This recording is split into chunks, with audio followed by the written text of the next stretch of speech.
Assalomu alaykum, hurmatli televizor ko'rguvchilar. Yaxshimsizlar? Dunyo Uyg'ur qurultiyi to'r televiziyasining kunlik xabarlar programmasiga xush keldinglar. Men Iftixor Abdurshid. Juma kuningizga muborak bo'lsin. Hurmatli ko'ruvchilar, tövəndə diqqətinizlər kunlik xabarlar programmamızın təfsilatı bo'lsin. Germaniyadagi Xitoy elchixonasi sharmandalarcha Berlin Texnik universitetiga mazkur universitetning o'quvchilar birlashmasining Dunyo Uyg'ur qurultiyi bilan birlikda hamkorlashib olib borgan Xitoyni tanqid qiladigan faoliyatini bekor qilishni talab qilgan. Berlin o'quvchilar birlashmasi Dunyo Uyg'ur qurultiyi va Uyg'urlar uchun o'quvchilar tashkiloti 21 may payshanba kuni Berlin Texnik universitetida Sharq Turkistondagi Xitoyning ilib berayotgan irqiy qirg'inchilik jinoyati va shahidlarning bayonlarini asos qilgan Sharq Turkistonda millatlarning keng ko'lamda tutqun qilinishi nomli hujjatli film ko'rsatish, Germaniyadagi dongliq insonshunos tadqiqotchining bu haqdagi leksiyasi va Uyg'ur jamiyatining ahvoli haqida doklad berishni planlagan bo'lib, Germaniyadagi Xitoy elchixonasi universitetdan bu faoliyatni bekor qilishni talab qilib besim qilgan.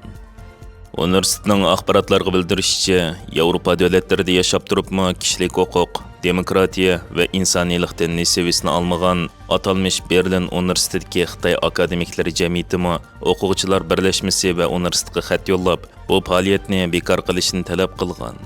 Bu haqda Germaniyadagi Uyg'urlar uchun o'quvchilar tashkilotining bir a'zosi axborotlarga bergan ziyoratida tafsilotlarni bayon qilib, bo'libmi Sharq Turkiston degan nomdan atalmish Xitoy akademiklari jamiyati qattiq bearam bo'ldi degan. Mazkur faoliyatni tashkillovchi Berlin o'quvchilar birlashmasi ularning bizni qo'rqitishga urinayotganligi bizning faoliyatimizning qanchalik zarur ekanligini isbotlaydi.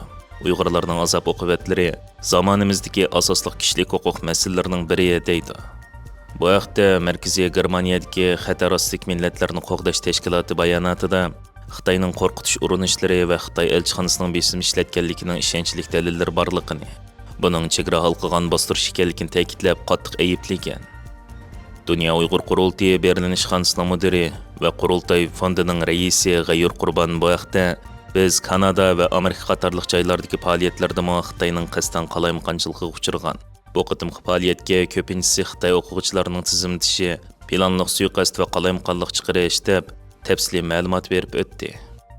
Xitoy elchixonasi va Xitoy o'quvchilar uyushmalarining bu faoliyat to'g'risida Berlin Texnik universitetiga ilib borgan majburlash harakati to'g'riliq uchurlar bizga yetib kelgandan keyin biz buni darhol Germaniyadagi dongliq matbuotlar bilan o'rtoqlashdik va bu haqida bir qancha maqolalar e'lon qilindi. Bu voqea bir jihatdan Xitoy hokimiyatining davlat oqqan bostirishining naqadar real ekanligini, Uyg'urlarning ovozini to'sish uchun butun diplomatik va boshqa bisimlarni ishlatayotganligini ko'rsatsa, yana bir jihatdan bo'lsa, Germaniyadan iborat demokratiya va erkinlikning bo'shki bo'lgan bir davlatda yashab turib, erkinlik va inson haqlari ko'z qarashlari hech singmagan bu Xitoy o'quvchilarininki o'zini xuddi Xitoyda o'ltirgandek his qilib, bir universitetga ularning o'tkazadigan faoliyatini cheklash to'g'riliq bisim ishlatganlik haqiqatan to'liq numussizlik bo'ladi. Buni Germaniya matbuotlari nihoyatda nuqtaliq o'tirib qo'ydi.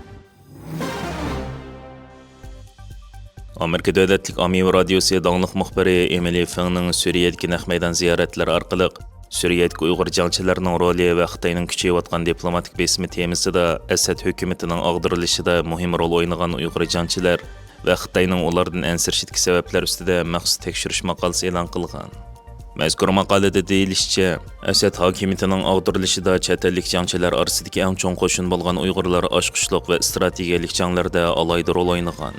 Muxbirning ziyoratiga bu jangchilar o'zlarining Suriyadagi urush qatnashidagi asosiy maqsadining harbiy mashq qilish, o'zini kuchlantirish va vaqti kelganda Xitoy Kommunistik partiyasi yumirilganda o'z vatanini ozod qilish ekanligini bildirgan.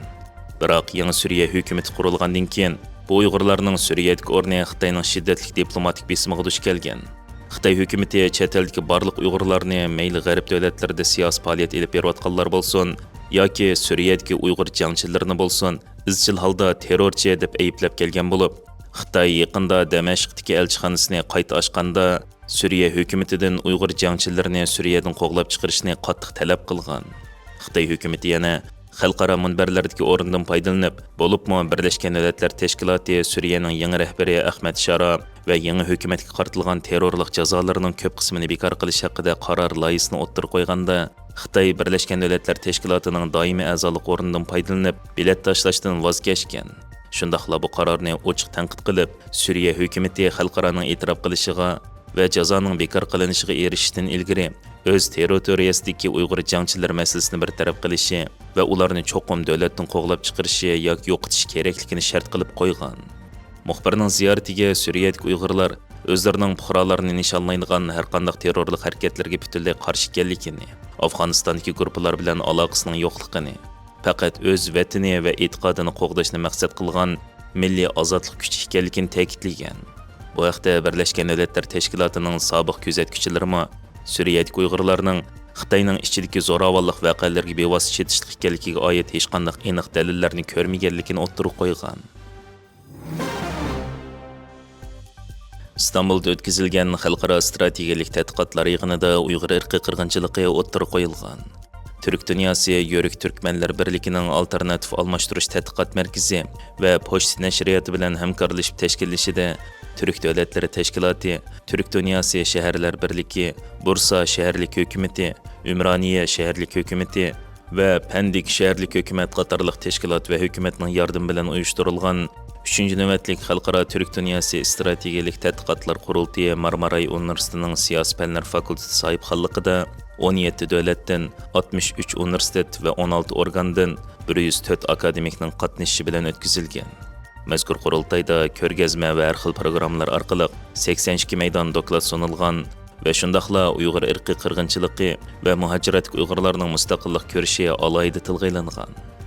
Mazkur yig'inda Ege Universitetining professor doktori Olimjon Inoyat Türk geojografiyasidagi atoqliq strategik qimmat Navro'z degan temada Anqara Universiteti Til, Tarix va Jo'g'rofiya fakultetining o'qituvchisi ve Dünya Uyghur Qurultayı Vaqfisining raisi professor doktor Erkin Ahmad Uyg'ur dialogi ve lobbichilik faoliyatları kimlik qurilishi, vakillik ve ta'sir doirasi degan temada doklad bergan. Professor doktor Olimjon Inoyat dokladida xalqaro sistemaning parchalanishi, umum qimmatlarning ma'nisining yo'qolishi, geojografiya tangpongligining o'zgarishi, kuch markazlarining oldin faraz qilg'il bo'lmaydigan harakatlari va urushlar, o'rtaq jo'grafiyalik rayonlardagi do'stlik va qarindosh millatlar duch kelayotgan ig'ir mavjudlik tahdidi haqida to'xtalgan. Professor doktor Erkin Ahmad dokladida muhojirat Uyg'urlarning lobbichilik faoliyatlari, ularning ta'siri va Uyg'ur kimlik qurilishi masalasi to'g'risida to'xtalib, chet eldagi Uyg'ur nufusi 2 asrlik tarixiy mezgilda har xil davlatlar va madaniyatlarga aralashgan. Sharq Turkistondan muhojiratga ko'chgan Uyg'urlar Uyg'ur davosini xalqaroda kuchaytirish va Uyg'ur madaniyatini tashviq qilish uchun muhim kuchga aylandi.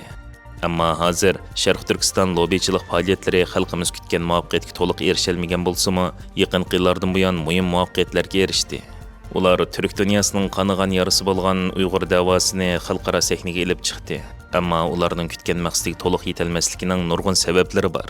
Xitoyning to'salg'ulari, cheklik moliya boyligi, xodimlarning yetishmasligi, strategiyalik kamchiliklar, lobbichilik faoliyatlarini to'g'ri tashkil etmaslik va dunyoviy shaxslar bilan unumli munosabat o'rnatilmaslik qatorliq Uyg'ur lobbichilik faoliyatlarining unimining tuvan bo'lishiga sabab bo'ldi deganlarni o'ttirib qo'yib, 1930-yillarning oxiridan bugungacha Uyg'urlarning chet ellarga ko'chib chiqishi, Uyg'ur muhojiratini shakllantirib, cheklik moliya va yetarsiz odam kuchi, oz imkon bilan Uyg'ur kimligi va ta'sir doirasini kengaytganligi va Uyg'ur davosining xalqarolashishiga yo'l ochganligini bayon qilgan. Xalqaro tashkilotlar, diplomatik organlarning vakillari, yerlik hukumatlar, akademiklar va yoshlar qatnashgan 3-navbatlik Xalqaro Türk Dünyası Strategik Tadqiqot Qurultayida Uyg'ur masalasi kishilarning alohida diqqatini qo'zg'agan.